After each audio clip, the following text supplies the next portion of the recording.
We're about to begin a brand new love journey. Please comment on where you're watching from so we can see that our Soul Stories family is all around the world.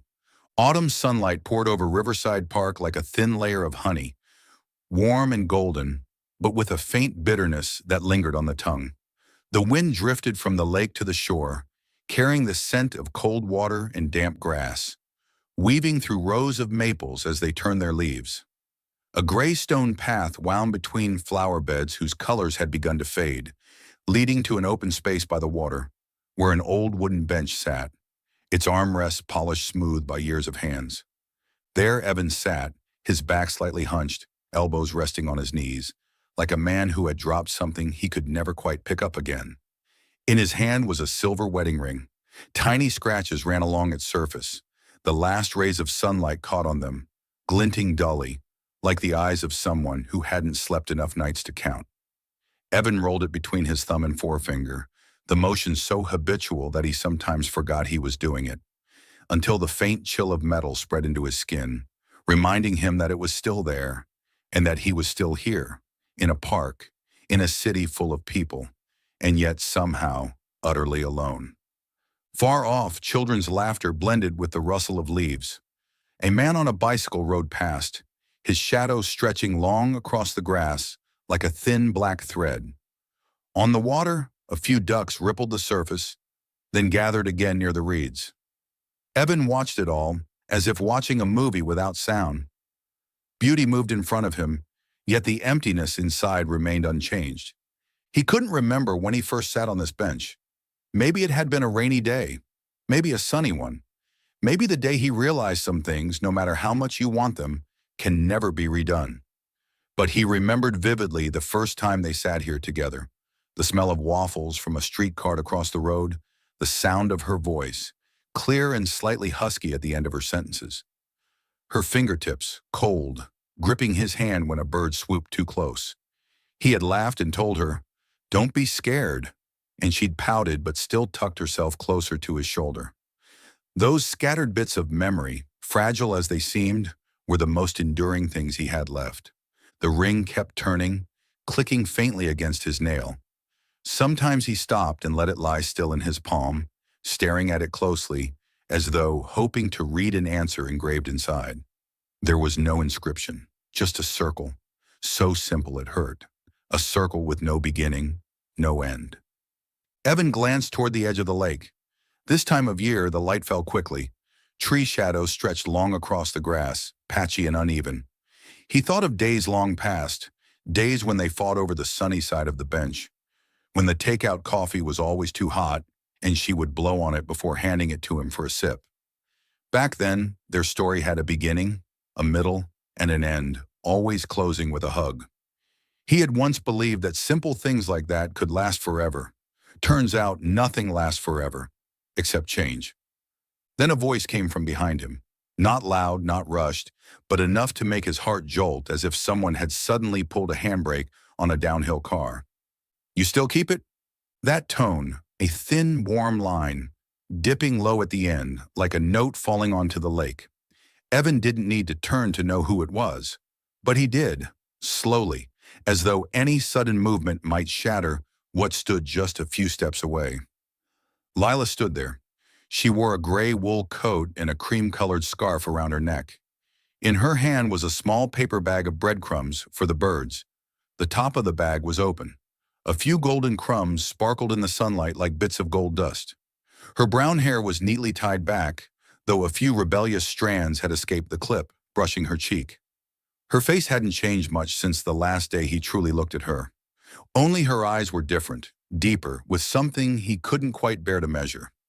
Evan opened his mouth, but his throat was dry as paper. One heartbeat. Two. Then finally a name made it out. "Lila." She smiled. A smile as thin as the edge of a maple leaf. Not the radiant one of sunny days, nor the polite, distant one. It was the smile of someone who'd walked a long road and suddenly found herself back at the starting point.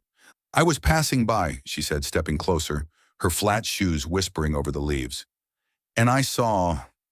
It's still the same bench." Evan nodded slightly, shifting a bit to the right. A small gesture, but an entire universe of hesitation. Lila sat at the far end, leaving between them a space wide enough for an arm or a memory to sit in. The wind stirred. A few plump sparrows hopped near her shoes, tilting their heads toward the bag in her hand. Lila loosened it and scattered a few crumbs. The birds chirped softly, wings fluttering in quiet excitement. Evan noticed she still fed them with her left hand, her palm half open, careful not to drop too much. The familiarity of it hurt. They sat in silence. But the silence wasn't the warm blanket it used to be. It was a thin wall between two windows, each looking out at the same sky, uncertain whether they were seeing the same cloud. Lila broke it first. She tilted her face, glanced at the ring in his hand, her eyes steady, unflinching. "I thought you'd thrown that ring away." Evan looked down, twisting the band. The last light of day cast a golden stripe across his skin. His voice was soft, almost to himself. "I tried." She didn't answer. She waited. "But the next morning I found it again," he said, swallowing hard. "Like without it, I wouldn't know who I used to be." A gust of wind swept through, shaking loose a few dry leaves that spun gently down between them, so light they made no sound. Lila watched them fall, then turned toward the lake. "How's work?" she asked, as if inquiring about something ordinary. Evan exhaled, his tone even. "The way you speak when you're trying to stay on safe ground." "Same as ever." The office moved downtown. More meetings, more clients, more traffic. Everything else fine. She nodded. "You still drink black coffee in the mornings?" "Yeah," he smiled faintly. "Haven't done pour-over in a while." "I just buy it now. Faster." "Faster," she echoed, not sarcastic, not wistful. The word landed between them like a thumbtack pinning an old note to a corkboard.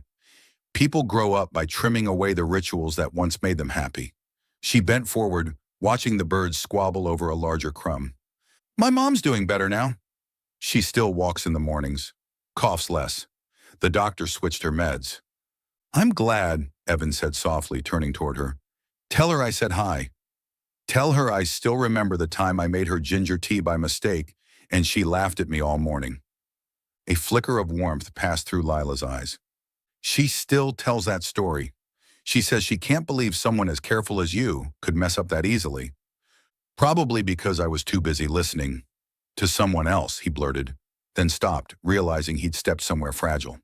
The sentence hung, and neither of them picked it up. Another silence, but this one was lighter, like bubbles popping on the surface of soda. They sat like two strangers trying to relearn a forgotten language. Safe questions, safe answers, safe glances. It was exhausting, but the only way to stay together for a few more minutes. Evan cleared his throat, leaning back, eyes on the lake. "You still teach at night?" "Yes, reading class at the community library. The kids love fairy tales, and the older folks like short novels. I like listening to them too." "Listening to what?" "Little stories. Like the old man who polishes his rusty bike every morning, or the lady who grew a mint plant on her windowsill and believes it'll keep the whole winter smelling fresh. Things that make people stay for tomorrow." Evan pressed his lips together. "Stay for tomorrow." He repeated it silently, feeling something inside loosen. He couldn't remember the last time he'd thought about anything small and gentle. His days began with emails and ended with a black screen. Between those points, everything rushed by, fast and loud. Here, every second had a sound.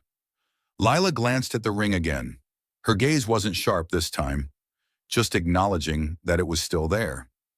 "Does looking at it ever make you feel lighter?" "No," he admitted, "but I'm afraid if I don't, I'll forget what I used to feel." She smiled faintly, bitter-sweet but kind. "For me, it's the opposite. Some things, if I keep looking, I'm afraid I'll never see anything else." A leaf landed on the armrest between them.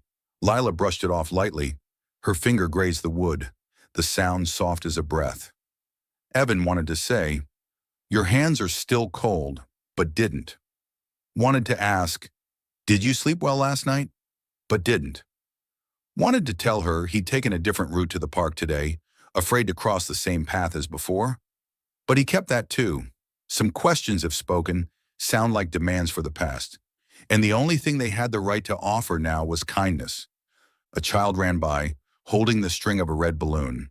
The balloon bumped a tree branch, then floated back up. The child laughed, A burst of sunlight in the fading afternoon. Both Lila and Evan turned instinctively, then met each other's gaze. They blinked, almost in sync. "You used to say you'd build a bench like this for our balcony," Lila said softly, "so it would always feel like the park." "I remember," Evan replied, his lips curving faintly. "I even measured the armrest height, but our balcony was too small." "Yeah," she repeated quietly. "Our home was too small." The phrase caught both of them off guard. Air thickened, folded upon itself. Two simple words, but now they sounded like a secret slipping free. Nearby, a bicycle bell chimed. Across the path, an elderly couple sat on the opposite bench, the man opening a lunchbox, the woman handing him a pair of chopsticks. They spoke slowly, laughing sometimes, their laughter rough and warm like a small fire. The sight made Evan look away, afraid of wanting something he shouldn't. "Maybe we've learned how to talk without hurting each other," Lila said after a long pause. "At least today." "I think so too." She studied him. "Can I ask something? If I hadn't passed by today, would you still be sitting here?" Evan thought for a moment. "Yeah." "Because of habit or hope?" He half smiled. "I'm not sure I know the difference anymore. Habit's just another form of hope, isn't it? Like, if you repeat something long enough, maybe something will return." Lila didn't answer. She tossed a larger crumb toward the water. The birds gathered, wings stirring a small circle on the surface. "Some things do return," she said quietly. "But sometimes when they do, they're not the same." Evan closed his eyes halfway, letting her words dissolve before they turned into something heavier. The ring lay still in his palm. He'd once thought of polishing it, but never did. The scratches were proof of having held on and having let go. "I'm glad your mom's better," he said, grasping at a thread of kindness. "She likes jasmine tea. Don't let her run out." "I'll tell her," Lila said, still watching the lake. "She still asks about you. Sometimes." "Asks what?" "Questions that don't have simple answers." She smiled, not sad, not happy. "But it's okay." The wind grew colder. A thick cloud slid across the sky, dimming the gold. The park turned greener, darker, as if someone had drawn a curtain. "Evan," she said softly. "Yeah? I don't know if I should feel happy or sad that you still keep it." He nodded, accepting it like signing a sentence he agreed to serve. "I don't know either." They both looked straight ahead where the water met the horizon, a line so thin it almost disappeared. The air was thick with the past, heavy with unsaid things. The whys, the if-onlys, the back-thens. They all crowded in their throats, but neither invited them out. Maybe they both knew. One wrong word, and the dam would break. Evan cupped the ring in his hand, shielding it from the wind as if it were a small flame. He wanted to tell her how he still reached for the empty side of the bed each morning, how the kitchen shelf still bore the faint ring from her favorite mug, how her jacket still hung behind the closet door, the hem torn slightly where he hadn't dared to fix it. But he didn't. Sometimes kindness is choosing silence. Lila pulled her scarf higher. A strand of hair caught on her lip. She brushed it away, an old habit that made something tilt inside him. She didn't look at him, but she probably knew he was looking. "If one day," she said, voice low, "you stop keeping it, don't be afraid. Maybe that means you found something better to keep." Evan didn't know what something better meant. Peace, self-forgiveness, or just a day without pain. But he knew one thing for sure. This afternoon he wanted to keep the way she spoke. Gentle, clear, without demand. On the nearby grass, the old man closed his lunchbox, and the woman adjusted his scarf. They walked away, slow and steady, like two narrow rivers running side by side. A bike bell chimed again. The first street lights flickered on, unhurried. Lila tied her bread bag shut. The birds scattered, hopping once or twice before flying up to the trees. The lake darkened another shade. Amid all that motion, the two on the bench stayed still, silent, as if they were opposite shores of the same river. Once touching, once drifting, now only watching each other across the rippling surface. "Thank you for sitting," she said quietly. Not sure if she was thanking him for listening, for not asking too much, or just for being there. "Thank you for coming," he replied, offering no explanation. Sometimes thank you is the period at the end of a story you're not sure you want to keep writing. A late gust brushed past, carrying a faint scent of lavender. Evan tightened his hold on the ring. His hand grew a little warmer. He turned it once more, then opened his palm, letting it rest. Just a scratched circle. Beside him, Lila placed her hand on her knee, fingers half curled. The space between their hands was close enough to hear the wind, far enough not to hurt. Neither suggested going anywhere. Neither mentioned tomorrow. There were no apologies, no forgiveness. Only the park, the bench, the lake, and two people who had once loved, sitting like strangers, trying to relearn a forgotten language. Above, the birds shifted branches. Streetlights shimmered on the water like trembling strings. Dry leaves slid off the stone steps, falling so softly they made no sound. "It's getting colder," Lila murmured. "Yeah," Evan replied. "Wear a thicker scarf." She nodded. He nodded too. A tiny, perfect sync. The afternoon closed on a silence that spoke. The air was heavy with the past, full of things left unsaid. And among all those unsaid things, one truth waited quietly. Sometimes just sitting side by side, without hurting each other anymore, is already a beginning. Lila pushed open the door to the small third-floor apartment, the one that used to be their home. The lock still clicked in that familiar way, the worn spring repeating the sound of countless rushed mornings. The living room unfolded before her, square, a bit darker than before since she'd changed to thicker curtains to block the sun. Everything was different, and yet one strange thing remained. The faint scent of coffee, sweet, like slow-melting caramel, lingering from the kitchen down the hall. She stood still for a few seconds, listening to the quiet. It wasn't the thick, suffocating silence of the first days after the divorce. It was thinner now, like mist, easier on the lungs, though still cold around the shoulders. From the window, late afternoon sunlight slipped through the curtain's edge, painting bright stripes on the wooden floor. Dust motes floated in the air, glittering like golden rain. The sight made her think of him, of mornings when Evan turned on the grinder saying, "Stand back, the beans might jump," before handing her the warm porcelain cup. Lila set her bag on the couch, took off her scarf, and walked barefoot into the kitchen. The French press still sat in the same corner. She'd never moved it. Some things, if you shift them, collapse in memory. She touched the lid. The cold metal numbed her fingertips. A faint brown stain along the glass wall. Habit's residue. She opened the third drawer to the left of the sink, the one only they knew about, and pulled out a small, mint green tin box. The lid clicked open. Inside was a memory box. Their wedding photo taken on the courthouse steps. A coffee shop receipt with his messy handwriting. "Don't skip breakfast," and a few sticky notes once stuck to the fridge. She lifted the papers. Old paper mixed with coffee.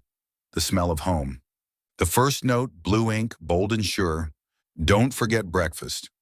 The second, round letters like a gentle pat. "If you're tired, keep sleeping. I'll be home early." The third, half teasing. "Stop overwatering. Your cactus is learning to swim." Tears fell, not for grand words, but for small kindnesses. The things Evan used to get right before he began to miss the big ones. A drop landed on the wedding photo, blurring a corner of her white dress. In the picture, they were smiling. Smiles that didn't yet know about sleepless nights, or a divorce paper on the table, or how quickly the pillow's empty side could turn cold. She wiped the frame with her sleeve, careful to a fault. Behind the photo, she found a movie ticket, its ink nearly gone. The date faded. It held an entire time. Cheap, awkward, but warm enough for their hands to find each other under the last row. Lila sat on the floor, her back against the cabinet, holding the tin box like a docile cat. The chill of the tiles seeped through her pants, keeping her awake. She wanted to cry loudly, but her sobs were quiet, as if afraid to wake the walls. In that moment, she looked around. The small dining table, the two chairs no longer facing each other, but set askew, like two people who once shared meals now turned away. On the windowsill, the mint she'd planted still grew, dark green leaves releasing a cool scent. She brushed one leaf. Its fragrance burst open, carrying her back to April mornings when Evan whisked butter for eggs and the kitchen smelled of coffee. She folded the note, "Don't forget breakfast," and tucked it inside the wedding photo. A soft thought crossed her chest, tender as an old sponge. They had divorced, but had never truly left each other. Not because of the ring he kept or the tin she hid, but because of an invisible thread tied to small things. The smell of coffee, the light on the floor, his tilted handwriting on a note. The sunlight dimmed. She stood, placed the tin back in the drawer, and closed it. The click was neat and final. She filled the kettle and turned on the stove.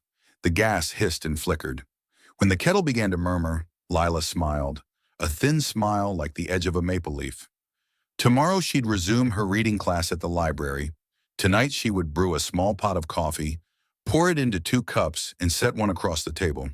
Not to call anyone back, but to remind herself someone once sat there, and love was real. She blew gently across the cup, warmth brushing her cheek.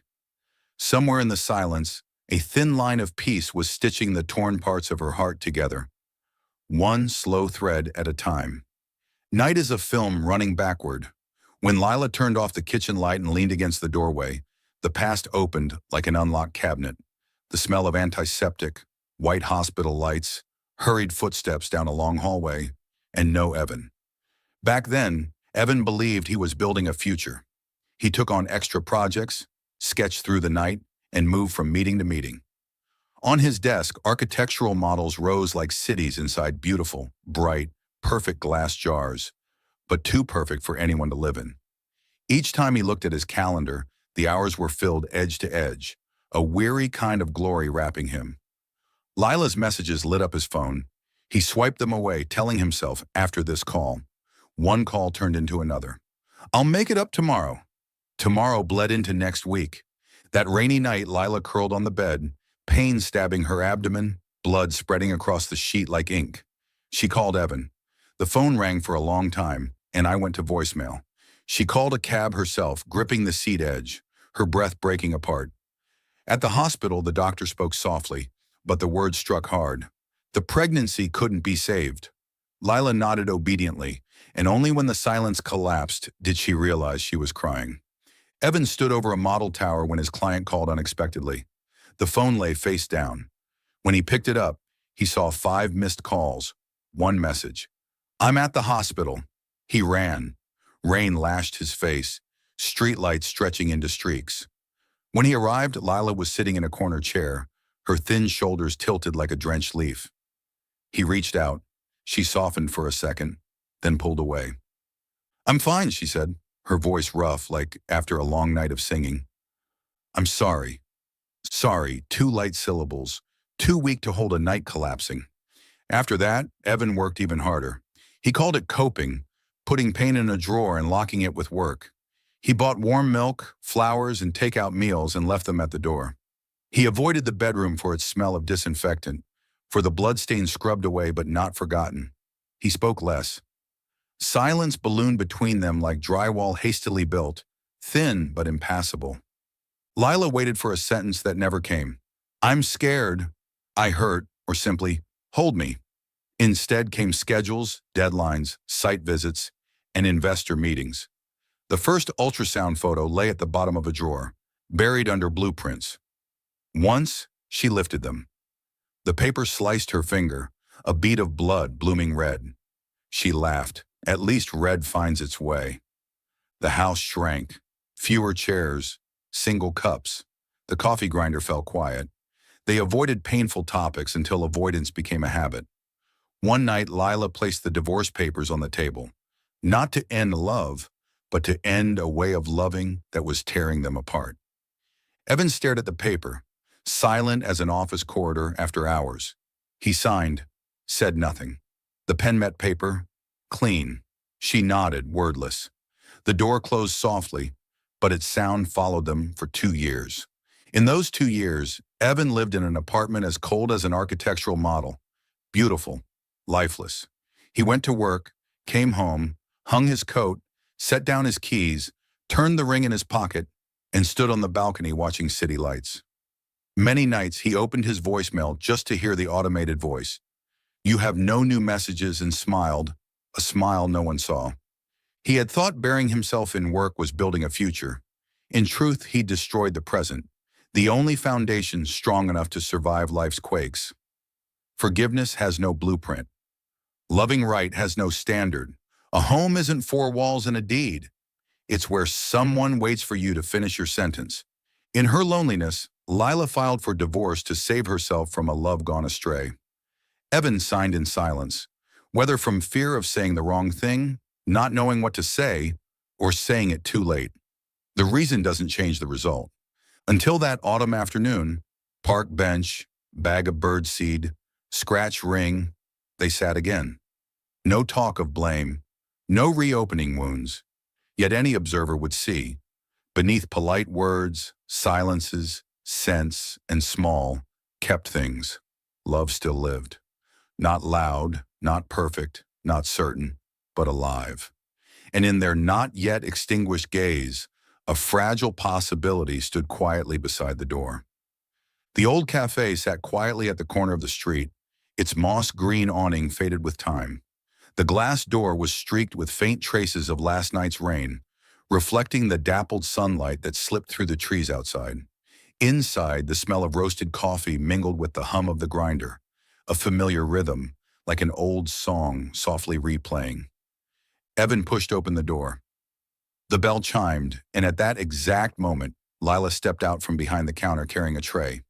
They froze, one beat, two, and then both smiled, polite but slightly embarrassed. They stood before the blackboard menu, glancing up at the same time. "Latte, no sugar," they said in unison, then laughed. The young barista, her hair tied high, a marker tucked behind her ear, blinked in amusement. "You two have exactly the same taste." Evan tilted his head slightly. "Must be a coincidence." Lila replied softly, "Or maybe a habit." They chose the table by the window, the same one they used to sit at. Outside, the sky had dimmed. Clouds gathered and thin threads of rain stitched silver lines across the glass. People on the street pulled their coats tighter. Inside, the clinking of spoons against porcelain rang like tiny glass notes. Two lattes were placed down, unsweetened, and the milk foam curved smoothly and palely. Lila lifted her cup, inhaling the warm scent of milk and espresso. Her gaze softened. "I miss this smell." Evan stirred his coffee halfway, the spoon pausing midair. "Me too." A silence floated between them, light as the froth on their cups. Lila set her drink down and absently wiped the condensation from the saucer. Evan watched that familiar gesture, as if testing the depth of a known river. He pulled a small packet of sugar from his pocket, flipped it over once, then placed it on the table, unopened, a decision quietly unmade. The barista returned, leaning slightly toward them. "Told you, same taste." Evan chuckled, thanked her. Lila laughed too, warmer this time, with a glint of ease. When the girl walked away, their laughter lingered in the air like a freshly plucked guitar string. Evan leaned back, eyes tracing the rain outside. His voice was careful, almost tentative, as if afraid to disturb something fragile between them. "Lila, if you could do it all over again, would you still choose me?" The question sat between them like a third cup no one touched. The rain grew heavier, sliding down the glass in straight, deliberate lines. Lila didn't look at him. Her gaze stayed on the window, where a young couple huddled under an awning across the street. The man tilted the umbrella to cover the girl, holding a paper cup awkwardly in his other hand, clumsy but endearing. Lila saw herself in that moment, how love had once meant leaning towards someone, until one day you leaned so far you fell. She pressed her palm to the table, feeling the smoothness of the wood under her skin. The answer was somewhere inside her chest, but her lips couldn't form it. She feared any word would fall short, so she chose silence, the kind of language that hurts the least. Evan gave a small nod, as if the answer already lived in that silence. He didn't push. He lifted his cup, took a sip, the mild bitterness spread across his tongue, unsweetened, like the truth of sitting side by side again. The barista came back with napkins, setting them down gently. "The rain will stop soon." Then she left, leaving a faint trace of vanilla in the air. The rain slanted sideways. Lila exhaled slowly. Some things can't be redone, only done differently. Evan looked down, turning his cup in place. If I learned how to do things differently, would it be too late? Lila kept her eyes on the rain, her reflection soft against the glass. The rain hasn't stopped, the sugar hasn't dissolved. I don't know. The smile on his lips faded, but didn't vanish completely. Outside, a thin streak of lightning split the sky, followed by delayed thunder, like the world itself had offered a reply. They sat still, listening as the rain stitched up the holes in their thoughts. When the rain eased, Lila lifted her cup for one last sip. She stood first, her voice barely above a whisper. Thanks for the latte. No sugar. Thank you for sitting with me, Evan replied. The glass door opened. The bell chimed softly. Lila stepped into the drizzle, her transparent umbrella blooming above her like a quiet flower. Evan's question stayed behind on the table, dissolving slowly like milk foam. He lingered for a while, watching the raindrops fade from the window pane, then rose to leave, two perfect round marks from their cups side by side on the wooden surface, overlapping just enough to be indistinguishable. The hallway of the old apartment building glowed white under the fluorescent lights. The elevator stopped at the third floor and opened with a soft ding. Evan stepped out, holding a small box of birthday cake labeled in neat handwriting. Vanilla, no frosting, one candle. He paused before the familiar door, listening to the faint wind sneaking through the window crack at the end of the hall, carrying the leftover scent of rain. Today was Lila's birthday. He raised his hand to knock, then hesitated. Maybe leaving it at the door was safer. He set the cake box on the doormat, carefully aligning it.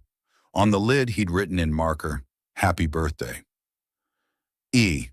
The E trembled slightly like an old rope fraying at the edges, but still holding strong. He stepped back, turning to go, just as the door opened. Lila stood framed in the doorway, her hair tied neatly, a thin sweater over her shoulders. The smell of mint and coffee drifted from inside, warm, homely. You remembered. The question escaped before her smile did. Evan froze for a second, then nodded. His voice was low, steady. I never forgot. A moment of stillness. She looked down, lifting the box as if it were a music box. Then she pushed the door wider. Come in, it's still drizzling. You'll catch a cold out there. He stepped over the threshold into that apartment again. The same scent of coffee, the same quiet order. On the dining table, 2 cups rested upside down. On the windowsill, a pot of mint trailed small green leaves. The kitchen lamp spread a soft amber light across the room. Lila placed the cake on the table and lifted the lid.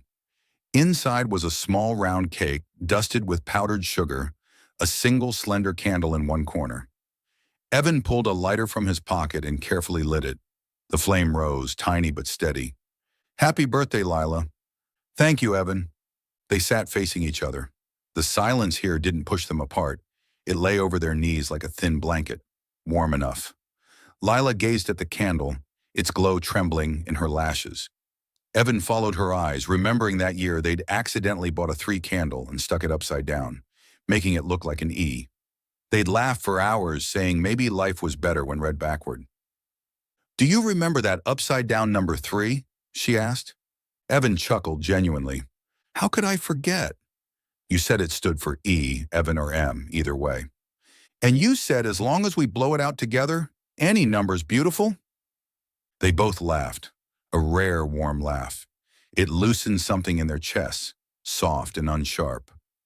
Lila took a breath, closed her eyes, made a silent wish, and blew out the candle.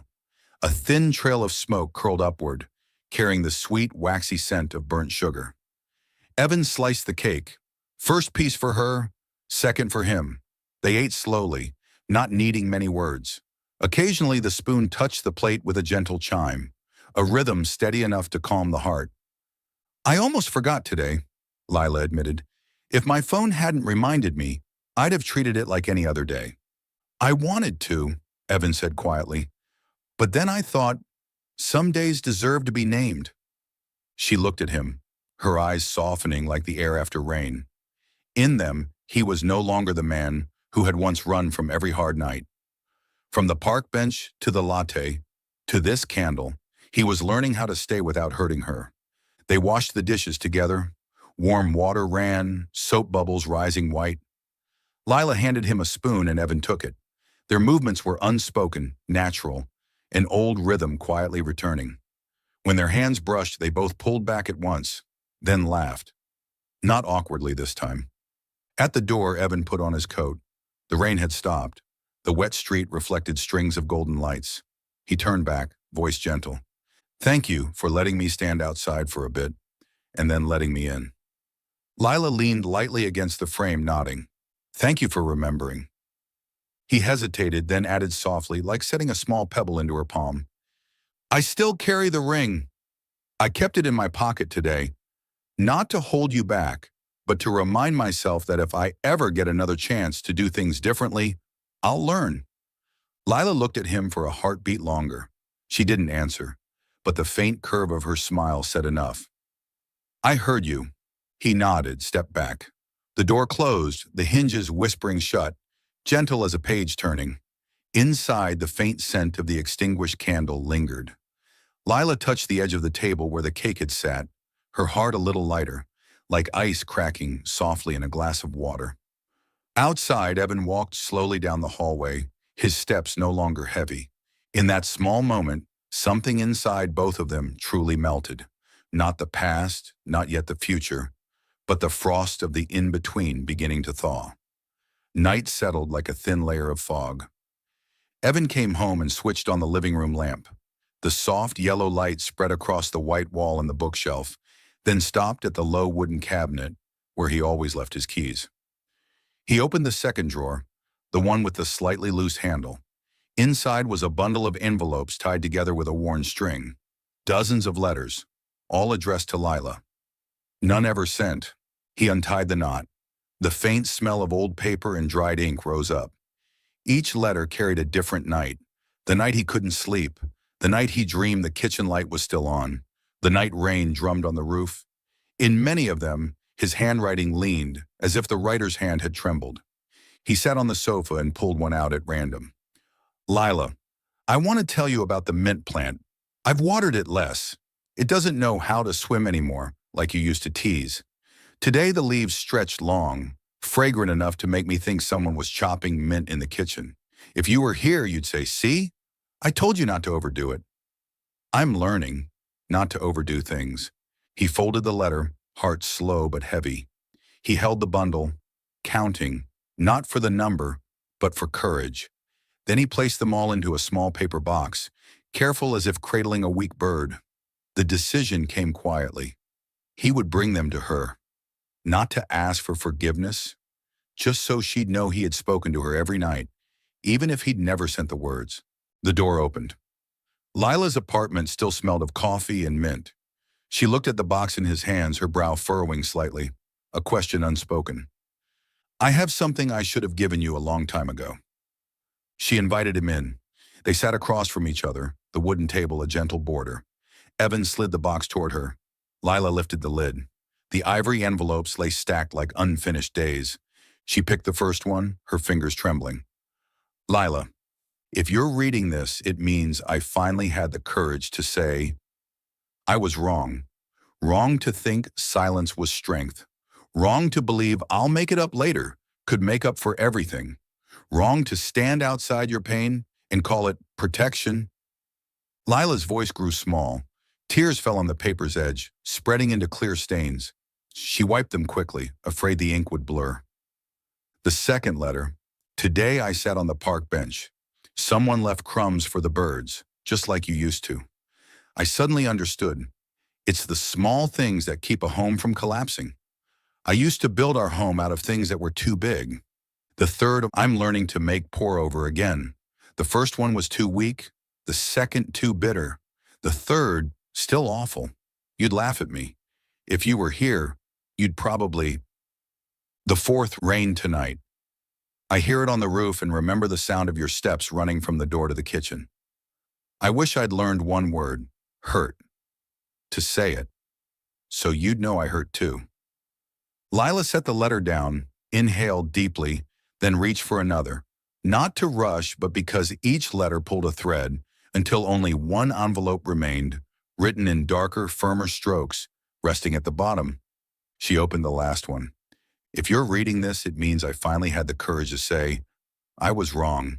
I'm sorry for leaving you lonely inside our own home. Sorry for signing my name too quickly on that paper you left on the table. Sorry it took me this long to slow down. I don't dare ask to start over. I only ask to do it differently. Not to stay silent when I'm scared. Not to walk away when I'm hurting. Not to hide behind work when you need a hand to hold. And if you need one sentence from me, it's this. I still keep the ring because I still keep you. Lila closed the letter and held it to her chest like a small pillow. Tears dropped onto the page, adding a few more translucent spots. She looked up. Evan sat still, neither moving closer nor away, leaving her space to breathe. Thank you, she whispered. Thank you for writing, even when you didn't send them. Evan nodded, his eyes drifting away from her tears. Inside him, something clicked softly, like an old hinge freshly oiled. Not everything was fixed, but what needed saying had finally been said. She placed the box of letters into the cabinet, unlocked. Late that night, when Evan left, the hallway was cool and silent. Inside the apartment, Lila sat down on the floor, opened the last letter again, and pressed her face against the paper for a long time. The reader knows, and so did she, that though they had parted, they had never truly left each other. The unsent letters had finally reached their address. Rain arrived suddenly, like someone showing up at the door unannounced. The street turned to slate. Wind swept under the awning, making the wind chimes jingle. Lila stood beneath the bookstore's awning, clutching her bag, her hair plastered to her cheeks. The rain was so much like another night, the last one before they separated, that her chest tightened. Headlights skimmed across puddles, scattering tiny stars. A familiar car stopped softly in front of the awning. The window rolled down. Evan, his face lit by the dashboard glow, leaned over, his voice warm and mixed with rain. Get in. Don't stay out there. This time I won't let you go. The words struck a memory like a bell. Lila hesitated for just a heartbeat, a beat that traveled back 2 years, then opened the door. Warm air enveloped her. Rain drummed on the car roof like a quick percussion piece. Evan handed her a dry towel. She dabbed at the droplets on her forehead, cheeks, and neck. They glanced at each other, long enough to know they were still here. The car rolled forward, wipers moving in rhythm. Streetlights streamed backward, stretching into threads. Where to? Evan asked quietly. Just drive around, Lila said. We'll stop when the rain does. So they drove in circles, across the small bridge over the river, past the bakery already closed, past the empty bus station. Rain sheeted over the windshield, leaving only a narrow view cleared by each sweep of the wiper. It was enough. After a while, they talked about things without sharp edges. My mom said rain's good for the mint plant today. I remeasured the balcony rail, might turn it into a half-sized bench. My reading class picked The Little Prince yesterday. Everyone argued about the rose. I've always thought the fox was the best part. They laughed, the sound filling the car like warm tea. Then came silence. Not awkward, just peaceful, like two people walking side by side under one umbrella. No need to fill the space. A red light. The car stopped. Outside, the rain deepened. Evan turned to her, close enough that Lila saw the droplets still clinging to his lashes. I'm more afraid of losing you again than of anything else. The words entered the quiet without asking. Lila didn't answer immediately. She stared through the windshield, where a man held an umbrella over a little girl, bending low to her height, the other hand carrying her backpack. Lila exhaled softly. I'm afraid of repeating old ways. I don't want to repeat them, Evan said, eyes steady on hers. If you fall, I'll admit I'm scared. If you cry, I'll stay. If I can't find words, I'll hold your hand. I can promise little, but I'll do it. The light turned green. The car moved again. The rain softened as if someone turned down the volume. The wipers and their breathing found the same pace. When you said, this time I won't let you go, Lila said, I remembered another night. You opened the car door then, but said nothing. That silence was as cold as the rain. I know, Evan replied. That's why I'm speaking tonight. They made another loop around the lake. Water shimmered under the lamps, like a hand stitching a tear in the sky. Lila cracked the window open, letting the smell of rain in. Earth, leaves, wet metal. Her nerves slowly unwound. "Give me a little more time," she said softly, like a towel pressed to skin. "As much as you need," Evan said. "I'll be here." They didn't hold hands, didn't kiss, didn't promise. They just sat close, driving through the rain, like crossing a narrow bridge they'd stood on, each at a different end, for 2 years. This rain was just like that old night, but different in one way. The passenger door opened with words this time, and the words stayed. When the rain thinned to drizzle, Evan parked under Lila's awning. He turned off the engine. The rain receded. Quiet stepped closer. "Good night," he said. "Get home safe," she replied. Lila opened the door, stepped out, and bent down to look inside once more, as if checking on something unnamed. Then she nodded, a signal from the far shore. The door closed. Evan watched through the glass streaked with water. An old fear stepped back. A new courage stepped forward. Above them, the clouds drew away. The night opened a narrow band of light, just enough to see the road home, and enough to know they were no longer standing still on opposite ends of the same bridge. Thursday morning. The schoolyard was flooded with sunlight. The bell rang for the next class, and a flock of sparrows swooped across the trees near the gate. Lila stood at the front of the classroom, grading her students' summaries of The Little Prince. Her red pen moved across the papers, pausing at a few clumsy but sincere sentences. In the hallway, footsteps echoed evenly. A knock sounded at the door. Evan appeared in the doorway, simple shirt, sleeves rolled, a bouquet of white carnations wrapped in brown paper in one hand, and a long tube of drawings in the other. The students gasped in a whisper. The girl in the front row murmured, "He looks like someone from a movie." Lila cleared her throat, hiding a smile. "Ms. Lila," the assistant teacher peeked in, "the principal would like to see you for a few minutes." "I'll be right there," Lila said, turning to her students. "Keep reading The Fox and the Rose. Write one line that feels true to you." She stepped into the hallway. Evan handed her the bouquet. The faint scent of carnations was as gentle as milk. "Carnations?" she asked. "Because they last," he said. "You said a library needs things that last." They walked together toward the principal's office. The room was bright, its walls lined with photos of past graduations. The principal, a silver-haired woman with neatly pinned hair, stood to greet them. Evan set the drawing tube on the desk, unscrewed the cap, and spread out several large sheets. The blueprint unfolded like a small map of a dream, a reading corner by the window, low shelves for children, round tables for book clubs, a quiet space for seniors, and a corkboard where students could post their favorite lines.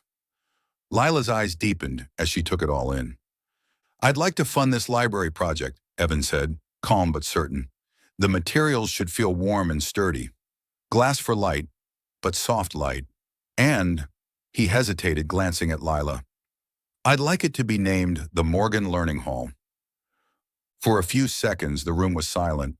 Then the principal exhaled softly. Adjusting her glasses, she asked, "Are you sure? That's not a small contribution." "I've thought it through," Evan said. "It's part of the things I need to do differently." Lila looked down at the sketch. Sunlight falling diagonally across the tables, children bent over books, a doorway opening to a trellis of vines. In the corner was a small cabinet labeled "Donated by Community." Nowhere was his name, only one simple line written at the bottom: "A room for stories to breathe." She couldn't speak for a long moment. The principal finally broke the silence. "If that's the plan, we'll meet with the finance department this afternoon. Ms. Lila, what do you think?" "I think it's perfect for our students," she said, her voice still trembling slightly. When they stepped out of the office, the hallway shimmered with white sunlight. The papers pinned to the notice board fluttered softly in the breeze from the ceiling fan. Lila paused by the window, looking down at the courtyard. The children were playing, their laughter popping like seeds. She turned to Evan. "Evan, I'm looking at you, not because of the money." "I know," he said quietly. "It's because you remembered my small dream. I once said a library doesn't need to be big, just full of light and space for stories to breathe." Evan nodded, his smile reaching his eyes. "I drew the light first, then the walls." A gust of wind passed by, lifting the ribbon on the bouquet in her hands. Leela looked at him, Not to compare him to who he'd been, but to see who he was now. What he'd done wasn't grand, wasn't wrapped in sweet promises. It stood before her like an open, sunlit room, one that didn't force anyone in or push anyone out. Maybe you haven't changed completely, she said softly, but you've learned to listen. The words dropped like a pebble into still water, sending ripples that widened and faded. Evan exhaled, his shoulders easing, as though some weight had shifted off him. He didn't reach for her hand. Listening, after all, sometimes means standing close enough to hear, but far enough not to hurt. The bell rang for the next class. Lila clutched the bouquet, the rolled drawings under her arm. I have to get back to class, she said. I'll wait until you're done, he replied. You don't have to say anything. I'll just stay outside like a student waiting for the library to open. She smiled and nodded, walking back against the flow of students. Evan stopped at the end of the hall, watching her silhouette break into fragments of sunlight across the floor.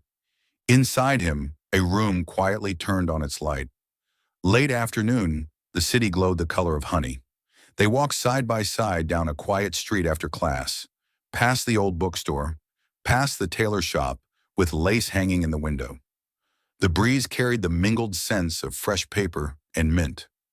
Lila held the bouquet of carnations. Evan walked beside her, one hand tucked in his coat pocket, as though guarding something small and easily lost. At the corner of the park, beneath a maple shedding its leaves into a carpet of orange, he stopped. The wind rustled the leaves, whispering softly between them. Evan took a breath and turned to her. There's something I need to be honest about. She waited. He pulled his hand from his pocket and opened his palm. The silver wedding ring, scratched, dull, familiar, rested there, catching the evening light in a soft glint. I still wear it every day, he said, voice steady.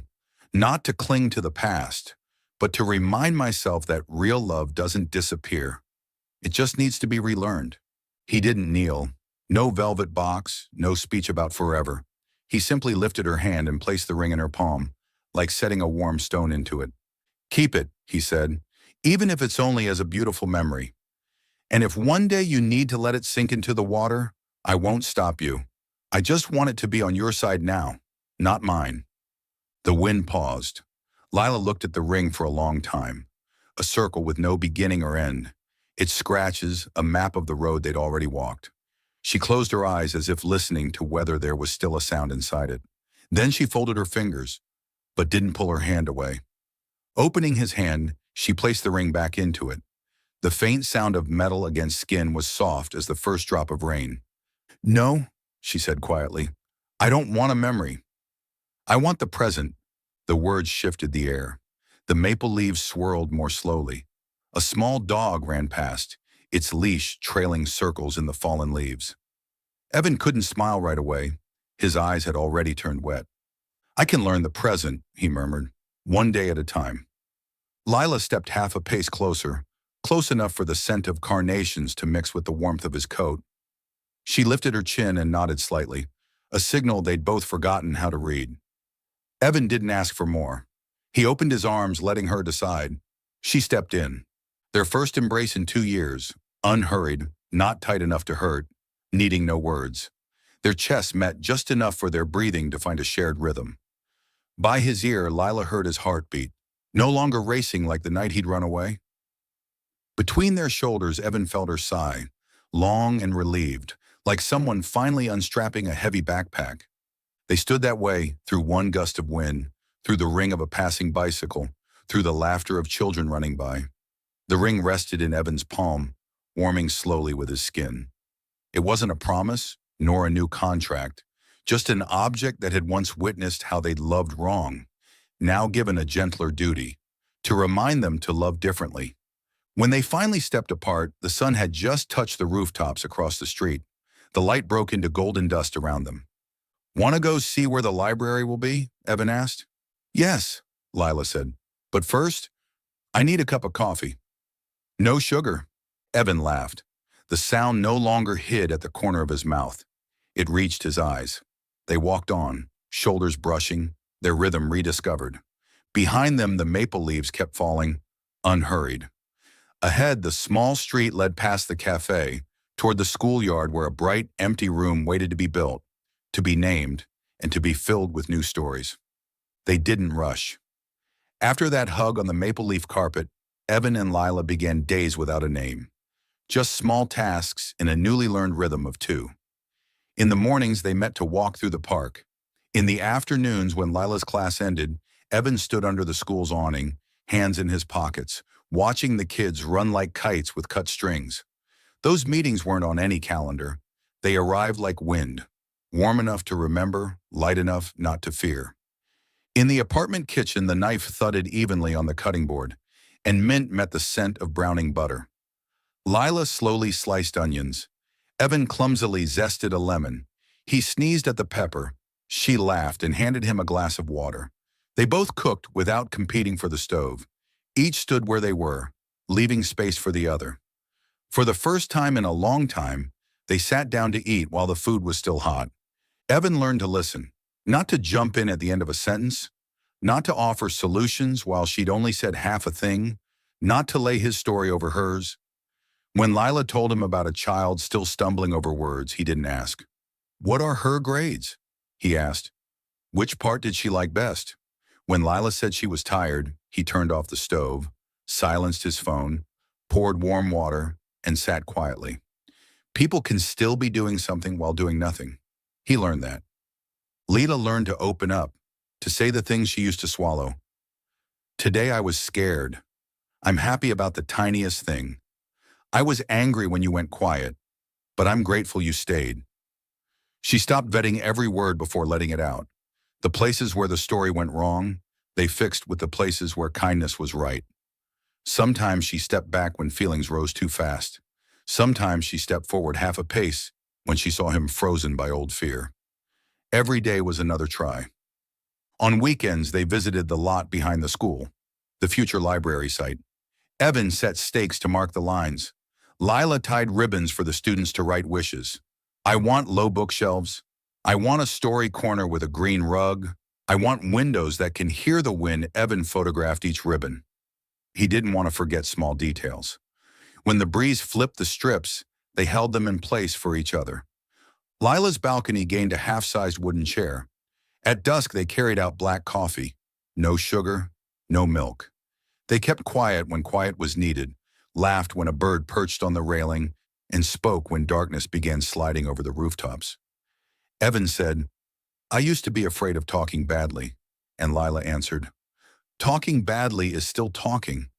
And they realized what they needed wasn't a speech, but an ordinary sentence at the right time. Still, there were lulls. One evening, Evan's phone kept ringing. He saw the client's name and hesitated. Lila noticed and placed her hand on the back of his. "Pick up." "Then come back," he answered, kept it short, rescheduled, and hung up. When he returned to the table, the pasta had cooled a little. He apologized. Lila smiled and set the pot back on the stove. Pasta can be reheated twice, as long as people don't reheat the old way. At night, before saying goodbye at the door, Evan said, "I'm afraid I'll still get it wrong." Lila answered, "Being afraid means you're trying." They kissed lightly, not hurried, not blazing, just enough to ease a small sound inside their chests. They both understood that real love isn't perfect. It stands up after falling, gathers the pieces, blows off the dust, and fits them into a different shape, beautiful in a different way. When the chance came, they made things right, not to keep a spotless resume of love, but because the heart knows the way home. Another autumn afternoon, the same old park. The wooden bench had one new board, but the old scratch still marked the armrest. Evan arrived early, a small box in his coat pocket. Inside, a new diamond ring, slender and bright like a sliver of moon. In his other hand, the old silver ring lay warm against his skin. He sat and waited. The wind carried the lake's smell to shore. A flock of sparrows flared their wings and settled again. His heartbeat evened out, sped up, then evened out, like the wipers that rainy night. Except today, the sky was dry. Lila came, gray coat, white scarf, empty hands. She sat beside him, the same distance as the day they started over.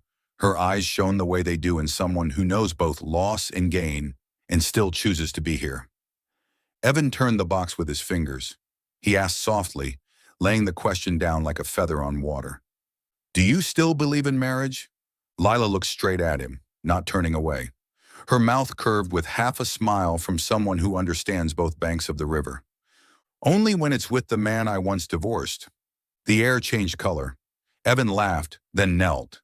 A simple motion that tightened his chest. She startled, tears spilling fast like a fine rain. Don't do this in public, she whispered. He looked up, eyes damp, voice low enough for only two people to hear. This time, I'm not afraid of being seen. I'm only afraid of losing you. He opened the box, the diamond caught the afternoon light.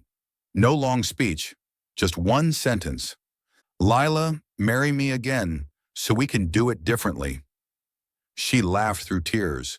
The maple leaves seemed to hang on threads. Her hand reached out, not shaking like on that rainy night. Evan slid the ring on, a motion like a prayer finding its resting point. He kept the old silver ring in his pocket, his fingers tracing the scratches. Memories polished by the present. They held each other. The laughter of children playing nearby spilled into the open space around them, filling it like a room whose door had just been opened.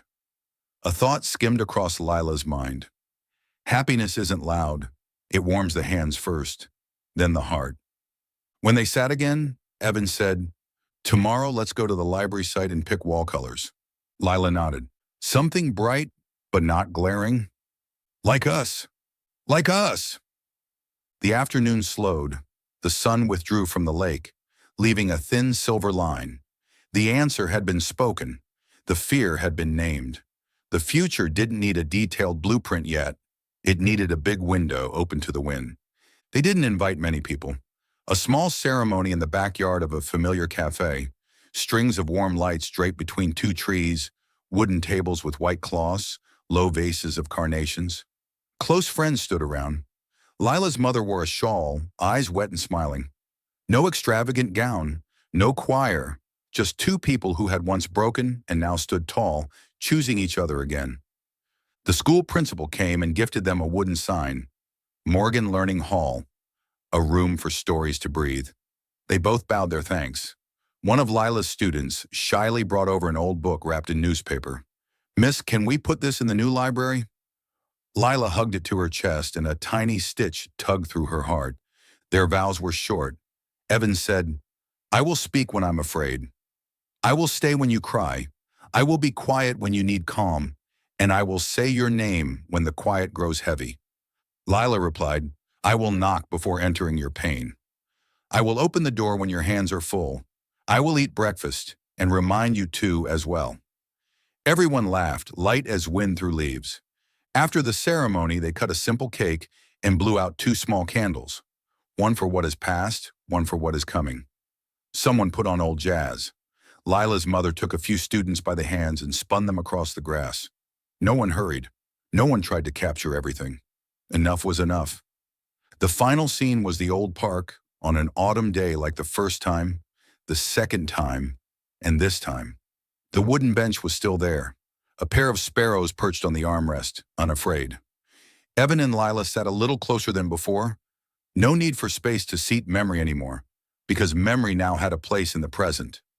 On their fingers, the polished old ring lay beside the new one.